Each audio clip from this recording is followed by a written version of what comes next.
오늘 이 말씀을 가지고 누가 하나님의 말씀을 듣는가, 누가 하나님의 음성을 듣는가라는 제목으로 같이 은혜를 나누기로 합니다. 늘 하나님의 말씀을 듣고 하나님을 만나는 성도가 되시길 축원합니다. 누가 하나님의 말씀을 듣습니까? 정확하게 말하면 누가 하나님의 음성을 듣습니까? 오늘 본문에 두 사람이 나와 있습니다. 한 사람은 1절을 보게 되면 아이 사무엘이라고 말하고 있습니다. 또 한 사람은 엘리를 말하고 있습니다. 이 엘리는 나이가 많아서 2절을 보게 되면 눈이 점점 어두워 가서 보지 못하였다라고 말하고 있습니다. 이 두 사람의 차이는 무엇입니까? 사무엘은 나이가 아직 어리고 엘리는 나이가 많은 노인이라는 신체적인 차이가 있습니다. 오늘 본문은 몇 가지를 더 대조를 하고 있습니다. 먼저는 그들의 영적인 상태를 대조하고 있습니다. 사무엘은 1절을 보게 되면 여호와를 섬길 때에 하나님의 음성을 들었습니다. 2절을 보게 되면 엘리는 그의 눈이 점점 어두워져서 잘 보지 못한 때라라고 말하고 있습니다. 이 두 사람의 영적인 상태를 전제를 하고 있는 거죠. 사무엘은 어리지만 누구를 섬기고 있었습니까?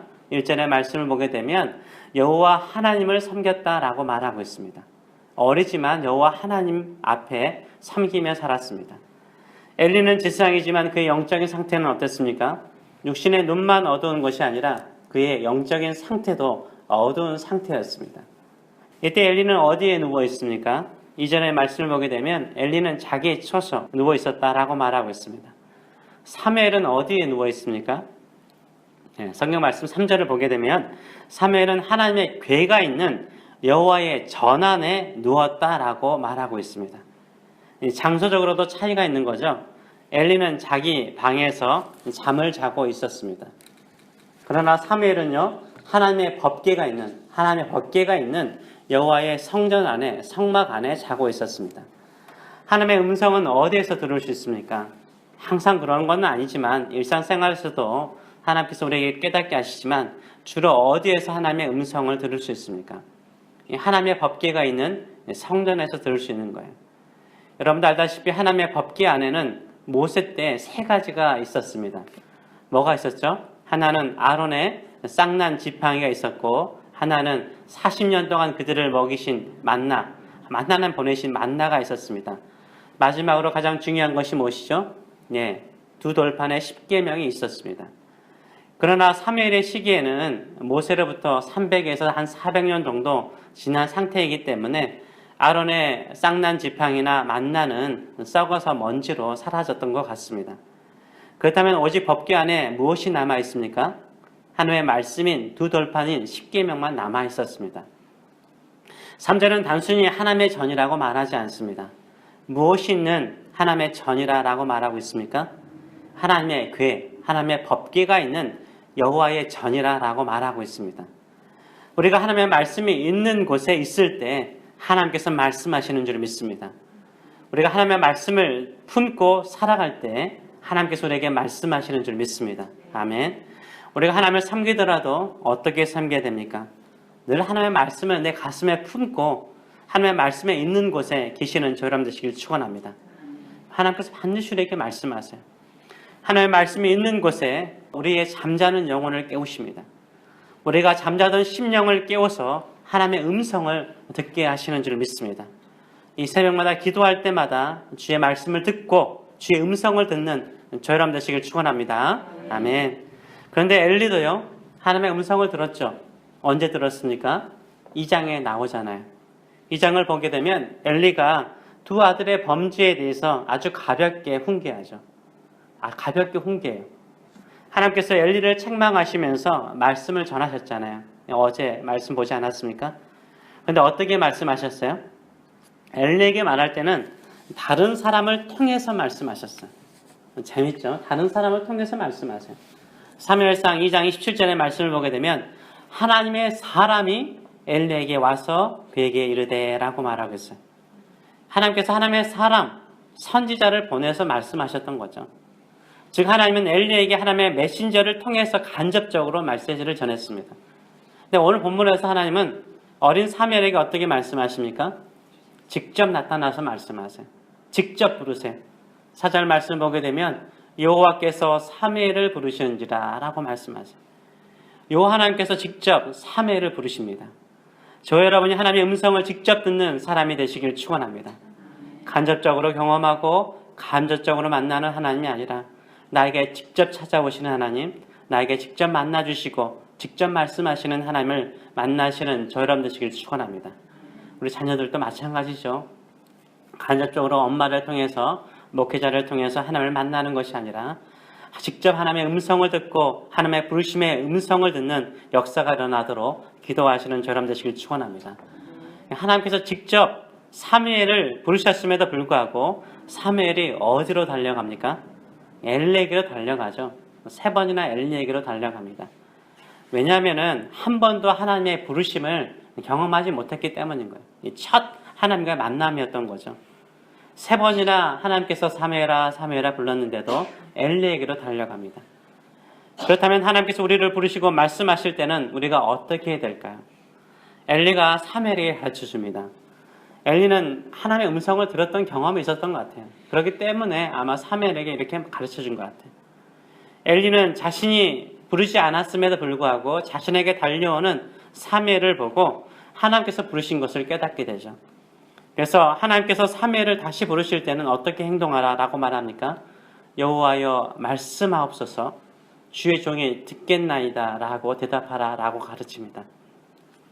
하나님께서 다시 사무엘아 사무엘아 부르시니까 그때 사무엘이 어떻게 합니까?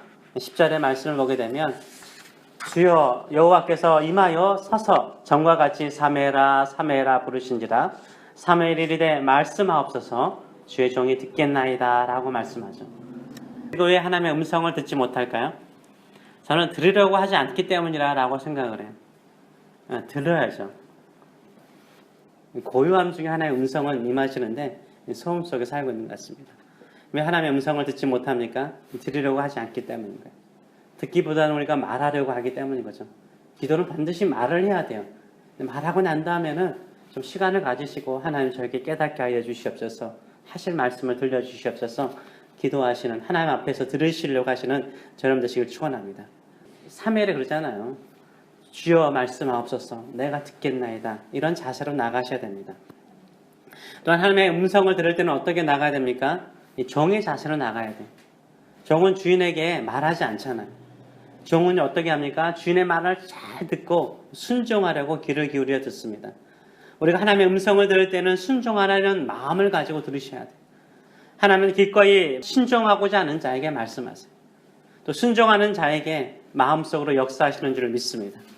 저는 각 개인에게 사무엘에게 임하는 계시적인 하나님의 음성을 신비롭게 들려준다라고 생각하지는 않습니다.